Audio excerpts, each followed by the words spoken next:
Mais pourquoi le zombie est-il subitement devenu une star au XXIe siècle?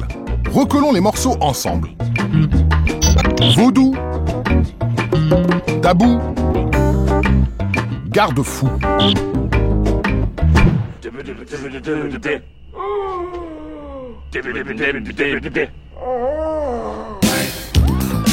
Cinéma, jeux vidéo, séries télé, publicités, bandes dessinées, le zombie s'affiche partout, exhibant sa chair putréfiée dans les rayons aseptisés des centres commerciaux.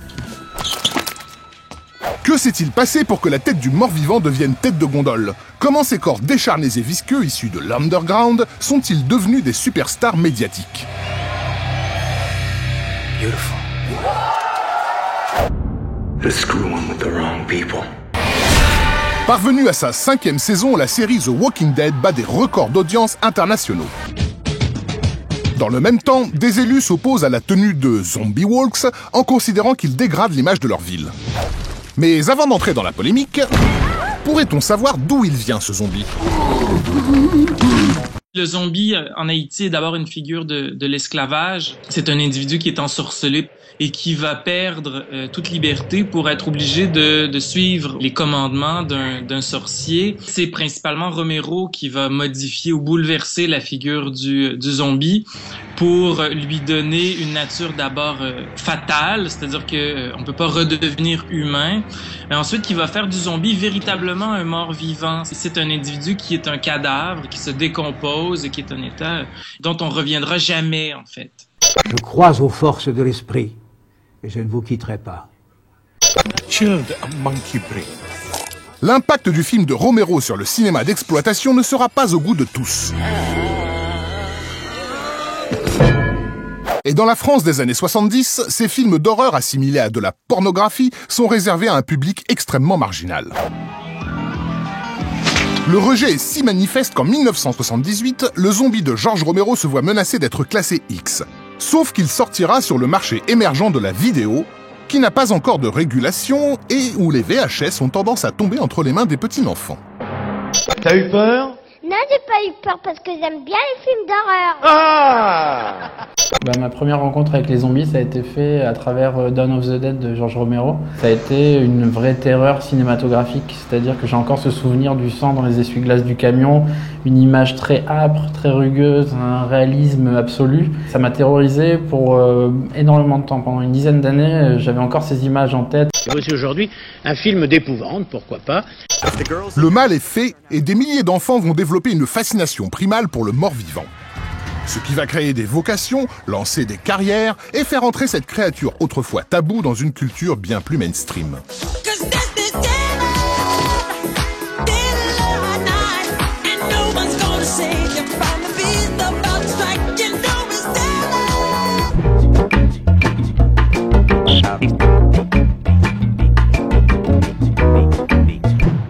Pas de bruit, surtout.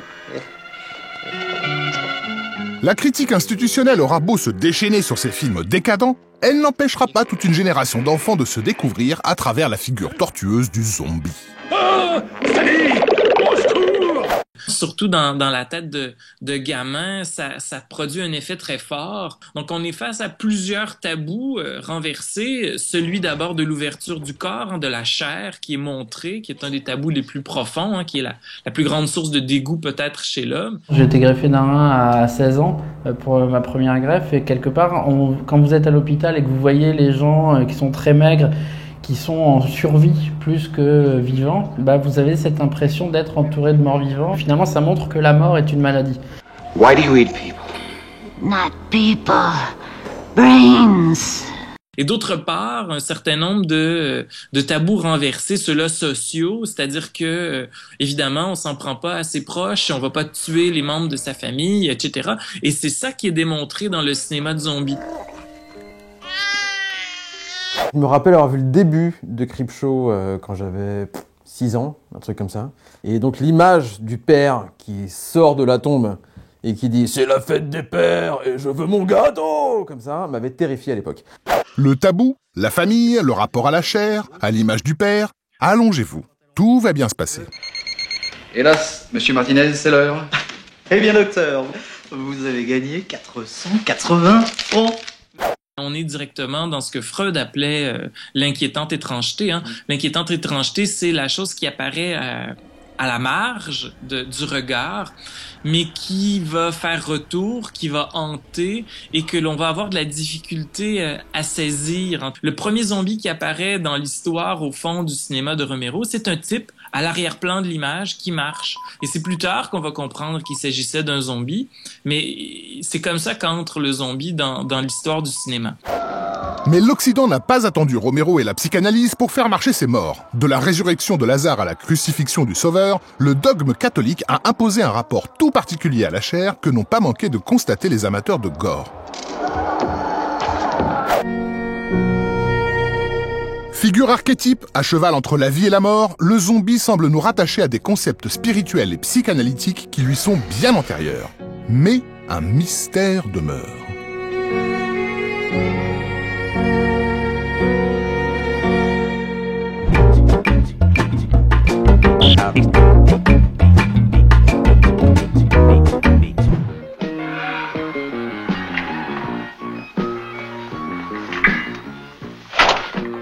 La culture populaire a négligé pendant l'essentiel du XXe siècle cette figure pourtant évocatrice du mort-vivant. Son affirmation tardive se fera d'abord à la marge, dans des circuits d'exploitation ou dans le monde des journaux amateurs, tels que les fanzines. You look awful. Thank you. Parmi ces fanzines, il y en a un qui m'avait tapé dans l'œil, que j'avais trouvé incroyable, qui était un fanzine un peu différent des autres, qui s'appelait Zombizine, et il avait marqué en énorme « Le seul fanzine exécuté par des morts-vivants syndiqués ». 30 pages complètement délirantes d'un mec qui s'appelait Pierre Patin et qui parlait de son amour du cinéma bis, et il le faisait sur un ton totalement libre, anarchique, rigolo, avec des apartés, des parenthèses. Égérie des originaux, des anarcho-syndicalistes ou des libertaires, le zombie devient, au tournant du XXIe siècle, l'invité régulier des zombie walks, manifestations parfois politiques, parfois festives. Ainsi, le zombie esclave est devenu zombie rebelle et les images de fiction rejoignent l'actualité. Guerre civile, mouvements sociaux, camps de réfugiés, et si tous ces gens de mon écran de télé n'étaient que des hordes de morts vivants? Je pense aussi que c'est un des critères qui joue à la faveur de cette démocratisation du zombie, c'est que plus ça va, plus on est dans une société où on se définit en marge de la masse, cette masse indéfinissable qui sont les autres, et qui sont forcément plus nombreux que moi, plus dangereux que moi, qui donne un côté très claustro et très anxiogène, quoi.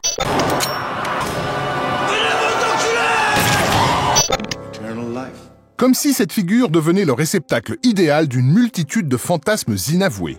Mais des fantasmes de quoi exactement ?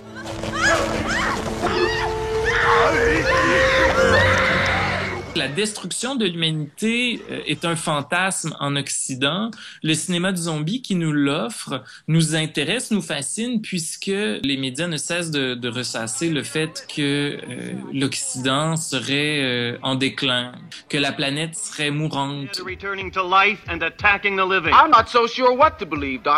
que politiquement les axes seraient en train de se déplacer vers l'Asie, etc.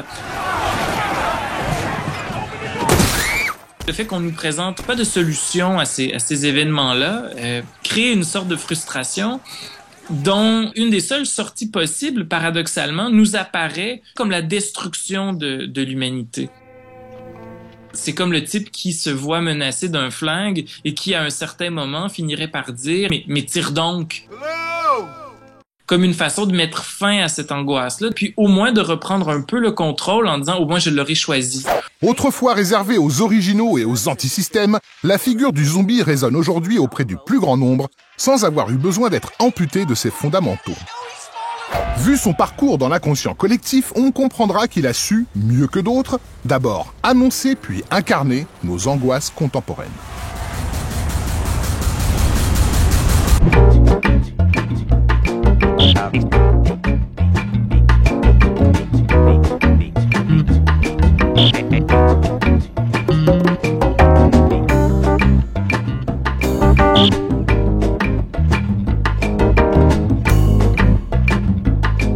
De façon impérialiste, l'unique façon de réussir, c'est de manger ce qu'on veut posséder.